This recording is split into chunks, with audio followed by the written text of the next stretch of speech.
This is WyoRadio General Manager Tom Ellis with Dateline Wyoming, a public affairs presentation of WyoRadio News. Join us as we talk to the newsmakers and go behind the headlines that shape our lives here in Southwest Wyoming. In the mid-1950s, two brothers received permission to divert water from the Bitter Creek for the purpose of irrigating their land. Today, the Bureau of Land Management office in Rock Springs is overseeing a major project in the Bitter Creek drainage. The Pierotto Ditch Diversion Project will reduce impacts on endangered species, the Rock Springs floodplain, railroad transportation, grazing in the area, local coal mines, and even the Flaming Gorge. The original structure, built in the mid-50s to mitigate the damage from floodwaters on Bitter Creek, served its purpose for many years. But time and the elements have weakened the structure to the point where it is breaking up and no longer effective. The BLM, in partnership with other area agencies, is in the process of replacing the structure located in the general area of Superior. Today on Dateline Wyoming, we visit with BLM Hydrologist Dennis Doncaster about the project. Our program on the Pierotto Ditch Diversion Project begins after this message from our sponsor, Northern Title. Good deeds done daily.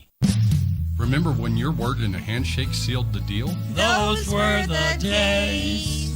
It's just not the same anymore. But Northern Title Company exemplifies professionalism and old-school customer service. You have a choice when it comes to title work. Northern Title makes it simple for you. They know how important it is to have everything in order. Walk away with confidence knowing Marianne and her staff have completed your title work thoroughly. Visit Northern Title Company, 2620 Commercial Way. Good deeds done daily. Let's start off with maybe a little bit of history of Bitter Creek and give us some background on this whole thing. For those who are not familiar with Bitter Creek, it is the main channel that flows through Rock Springs. It extends from Green River all the way up to the Continental Divide, and it's a little over 1.4 times the size of the state of Rhode Island. It takes into its watershed quite a few creeks. We've got Bitter Creek, Hillpecker Creek, Salt Wells Creek, Sweetwater Creek, Little Bitter Creek, Antelope Creek, Dead Man Wash, Horse Thief Canyon, Black Butte Creek. It covers a great deal of territory. Within that drainage area, what is some of the history of that? Bitter Creek has seen a great deal of manipulation over time. It's not because of any malicious intent, but because of the ignorance of the secondary effects that whatever people were doing to the creek had on the channel. For example, there's a high possibility that there were beavers in the creek prior to Europeans, and that's evidenced by the fact that we have beavers in Salt Wells Creek. We have the occasional beaver wander through town. Bitter Creek being so big, there's some places where groundwater still keeps perennial riparian vegetation, the plants that grow next to water, going even now. If there were beavers in there, when the beaver trade came through, the population would have been reduced, making the stream more vulnerable. When Europeans came into the area, many people were used to environments where you could have cows per acre rather than acres per cow, and they had their learning curve. Later on, the railroad came through. They needed a nice flat spot to put their rails, and so they ended up putting it on the floodplain of Bitter Creek. When Bitter Creek moved around a little bit and threatened the railroad, the channel was straightened to move the stream away from the railroad, and that ended up shortening the channel. When you shorten the channel, it's like cutting off a meander on a switchback road. You're taking a shorter distance on a steeper slope. The steeper the slope, the faster the water flows. The faster the water flows, the more and bigger stuff it can carry. When they cut off meanders in the creek, it would speed up the water flow and make it more erosive. The creek we see today, with about a 20-foot incisement or down 20 feet from where it was, is not the same creek that was there when it was first seen by humans. We were talking about the beaver and so forth. That would be going back into what, the 1800s? There is a little bit of graffiti on one rock up near Superior that is dated to 1848. And so we do know that somebody was out here prior to the gold rush. Probably not the 1700s, but early 1800s. Probably as the Mormon Trail was in use at that time. Yeah, most of the traffic was to the north. The California and Mormon trails were a little bit further to the north because they could travel between water sources a little bit easier along that path. Bitter Creek got its main impact when the rail came through and was looking for a longer, flatter route. What is the importance of Bitter Creek to the area? Bitter Creek drains all of this area. We are within the Bitter Creek watershed. It is a very large ephemeral channel, and that means that it flows in response to snowmelt and rain events, but then it's also got some areas that are influenced by groundwater and have perennial water or water year-round. It's the main drainage through rock springs. In addition, there's a great deal of mining in the Bitter Creek area. When people mined the coal out of the area, it affected both the surface water and the groundwater. Rock Springs, for example, has a spot where it used to have a perennial spring that the town was named after, but with mining, the aquifer, the rock that carried the water to the spring was disrupted. The spring no longer flows. They also pumped out the mines, which led to a change in flow patterns. This is evidence in the channel that comes down from Superior, Dead Man Wash, that is highly incised because of the additional flow from the mines when they were pumped. It's all part of the continuing use of the Bitter Creek watershed with a focus on production and not so much a focus on the flow of the channel, the ability of the channel to absorb high flows and then slowly release the water. Back at a time when the people in this area probably weren't aware of the impact of human use on those kinds of situations. Yes. Yeah, all these changes were made when there was a focus on production, getting the train through the area, getting the coal for the train, producing the cattle, the sheep for the people in the area, all good projects to go for. The ecology and so forth were not really in consideration. Yeah, they had not been considered at that time. It was a factor that had not been considered. One of the reasons that we're actually having this conversation today is the fact that we are in the middle of or have just started actually a process of some reclamation and so forth. Give us a little bit of the history of that project. To understand this particular project, you need to go back in time. Most of the disturbances that we've already discussed had already occurred on the channel. And in the early 1950s, a pair of gentlemen known as the Pierotto brothers decided to divert some water from Bitter Creek. They put in an application to the state engineer's office to divert the water. It required a small structure that was no more than 5-foot deep ditch to channel the water. Now this was from Bitter Creek? From Bitter Creek to their field. It worked well for a few years, but most of the disturbances that we've discussed had already occurred on the channel. They had concentrated into a large drop, or sometimes referred to as a head cut. This is a drop in channel level. A little bit of hydrology here. Whenever two water bodies meet, they like to do it at the same elevation. That's why when you have a glass of water, the top is level. And so if one part of a creek drops, the other part of the creek has a little extra energy as it drops down to that level. Sometimes they're called waterfalls. Sometimes they're called head cuts. When that occurs, the falling water has more energy and it's able to erode back. So all the disturbances that we talked about, the shortening of the channel, the various uses that were used along the creek.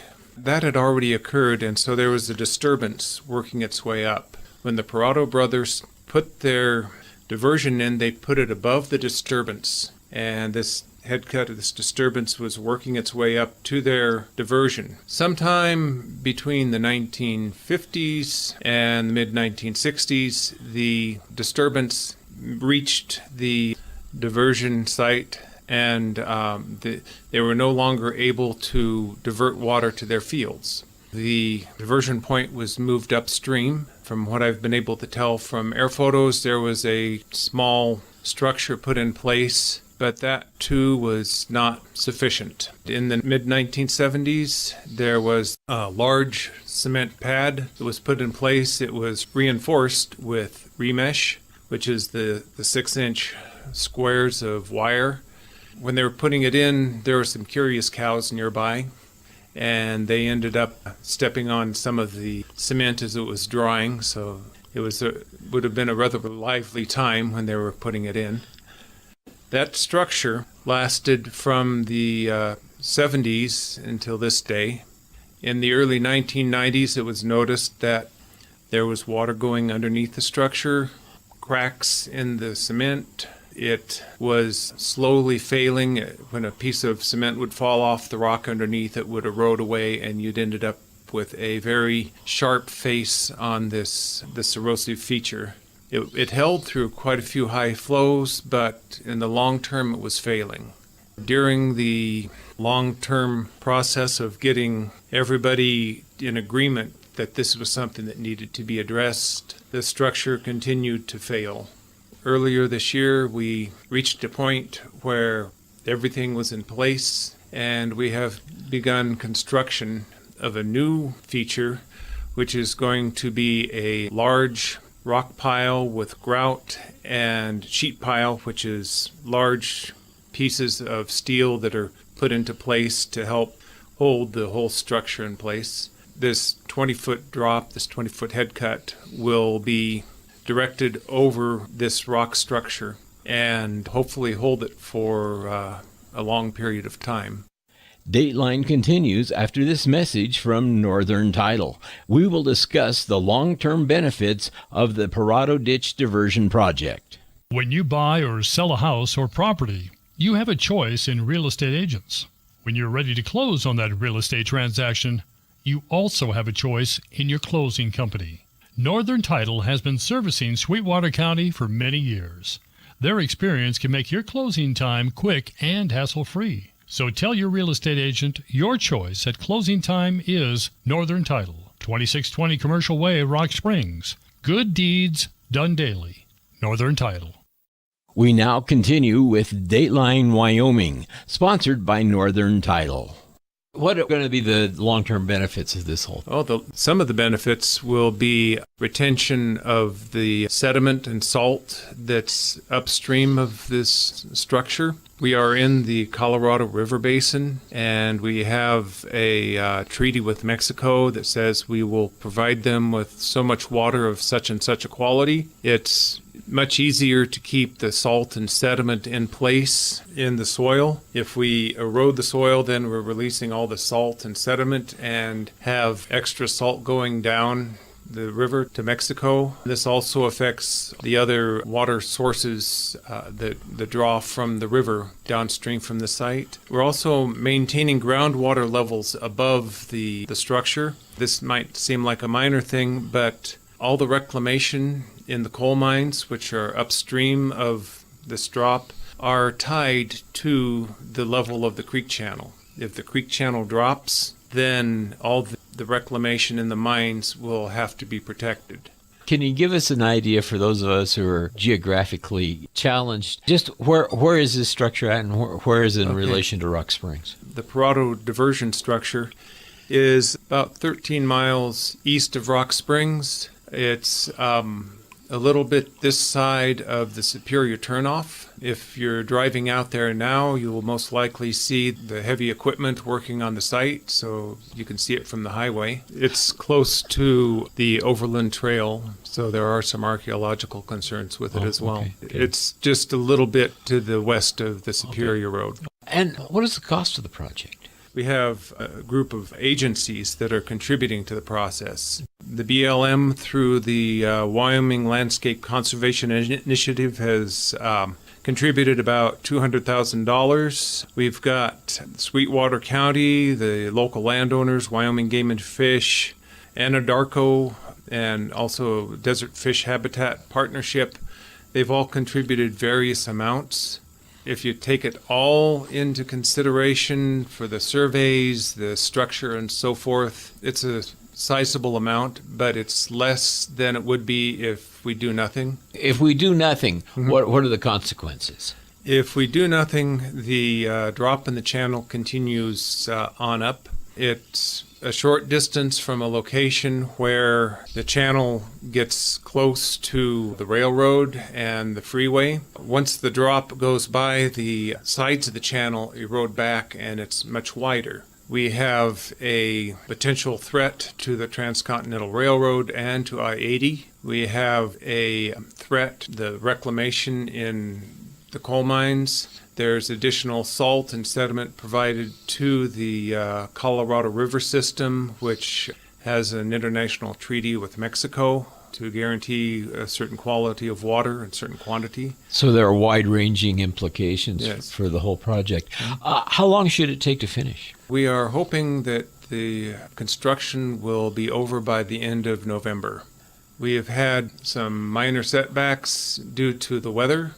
The overall pattern for August is, the average out at the airport, is to have about 0.68 inches of precipitation. Instead of 0.68 inches in September, we received 1.59 inches. And that's almost double. It's over double. It's been a wet season, hasn't it? Yes. And there's some other rain gauges out in the coal mine areas that have received rainfall that exceeds the 10-year, 24-hour event. It has been very wet. That has slowed construction. It's required additional efforts to divert the channel around the construction site.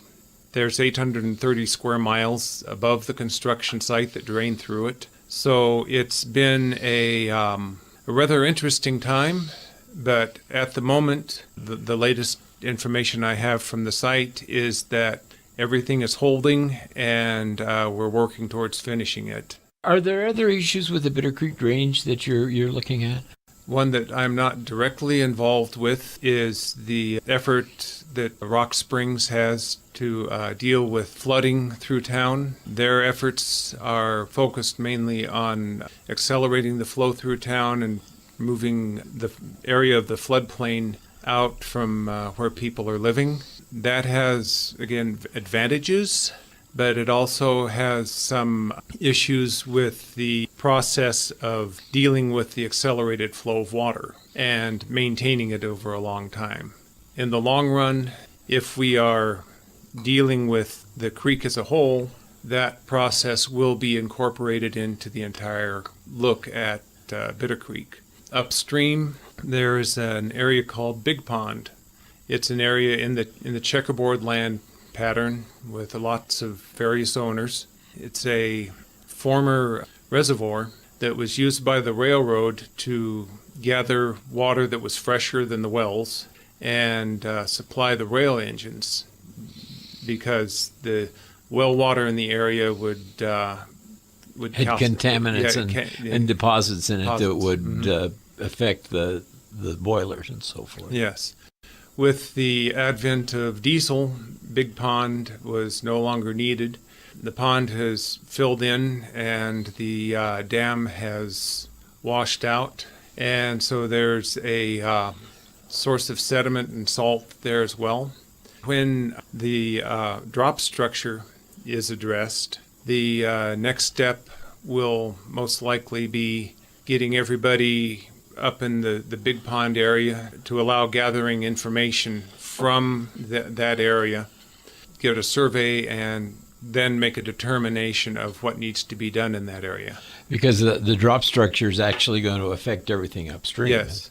The interesting thing about it is, with all this effort on the drop structure, the main purpose of it is to have no change. If the drop structure is not put in, we will have a large negative change in water quality and land quality. By putting in the drop structure, we are working to maintain existing conditions. Then when we go up to Big Pond, we can start to work for improvements. What kind of partnerships have you established in this whole process? It's been a exercise in obtaining partnerships. This is a project that is being ramroded by the Sweetwater County Conservation District. They have brought together Anadarko, BLM, the Wyoming Game and Fish, the Wyoming Department of Environmental Quality, the adjacent landowners, Wyoming Landscape Conservation Initiative through the BLM. So it's many different agencies and individuals working together.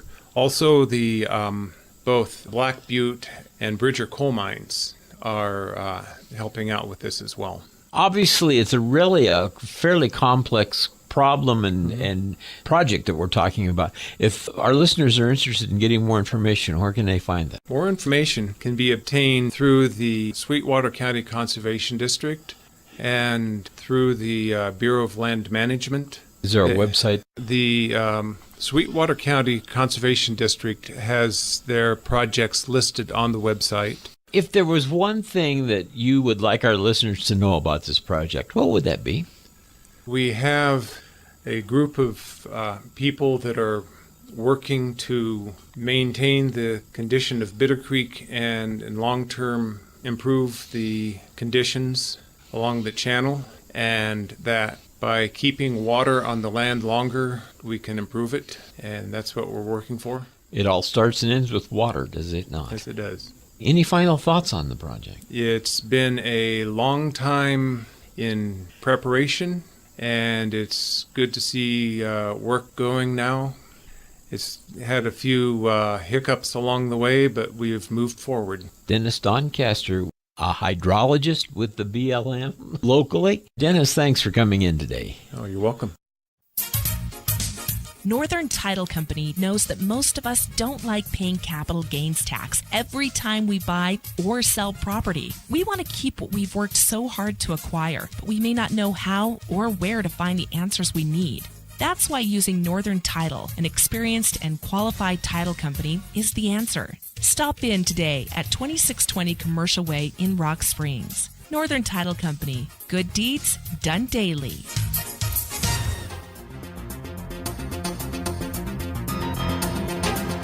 You have been listening to Dateline Wyoming with your host, Tom Ellis. Dateline Wyoming is a public affairs presentation of WyoRadio News presented every Sunday at this time, highlighting community issues and events that shape our lives here in Southwest Wyoming. Views expressed on this program are not necessarily those of WyoRadio ownership, management, or that of our sponsors. Time will be made available for responsible dissenting opinion. Audio copies of this program will be available each Monday following the program's airtime on Sunday at youtube.com/WyoRadio.